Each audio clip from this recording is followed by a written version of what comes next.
Latest news. धनकर Jadhav vice president आणि राज्यसभेचे सभापती आणि जज ऑफ हायकोर्ट शेखर कुमार यादव यांच्या विरुद्ध 36 MPsने नो कॉन्फिडन्स मोशन साईन केले आहे. हे दोघेही BJPचे समर्थक आहेत. आपल्या इंडियन डेमोक्रेटिक गव्हर्नमेंटमध्ये 3 घटक असतात: पार्लिमेंट, लेजिस्लेटिव्ह आणि ज्युडिशियरी. ज्युडिशियरी हा इंडिपेंडंट घटक असतो.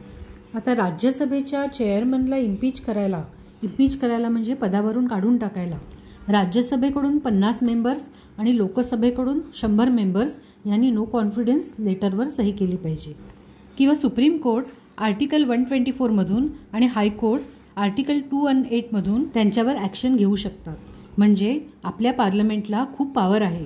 BJPकडे 240 सीट्स आहेत आणि त्यांचे महत्त्वाचे मेंबर्स यांना सेक्युलर स्टँडवर मतं मिळाली. त्यामुळे कोण कुठचा डिसिजन घेणार हे माहीत नाही. काही मान्यवर म्हणतात की त्यांच्याकडचं सगळं काम काढून घ्या, त्यांच्या टेबलावर कुठच्याही फाईल्स ठेवू नका, ते त्यांना शिक्षा देण्यासाठी बेस्ट आहे. तर यांनी जगजाहीर माफी मागितली तर ते यामधून सुटू शकतात की त्यांना इम्पीचमेंटला सामोरं जायला लागेल.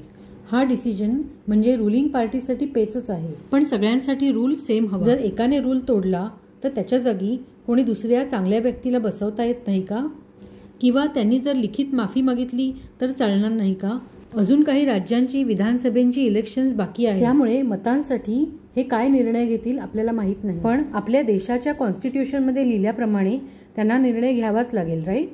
काही झाले तरी आपला देश अखंड राहिला पाहिजे. आपल्या देशात या पॉलिटिकल पार्टीजमुळे किती संकट येतात आणि हे कॉमन लोकांना जे राजकारणात लक्षच घालत नाही त्यांना कसे कळणार? जे वोट करतात त्या सर्वांना राजकारणामध्ये काय चालले आहे ते कळलेच पाहिजे. आता बघूया की हा पेच हे कसे सोडवतात ते.